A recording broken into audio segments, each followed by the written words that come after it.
MS. Multiple sclerosis. Multiple sclerosis is a clinical diagnosis based on lesions disseminated in space and time clinically and an MRI scan plus spinal tap showing oligoclonal bands. There is no single test for MS. MS mimics must be excluded. MRI alone is not enough to make the diagnosis.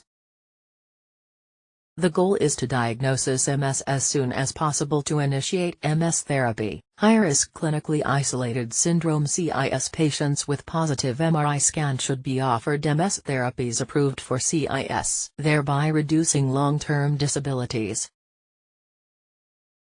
2017 McDonald criteria is the best to diagnose early multiple sclerosis in addition to clinical findings in time and space.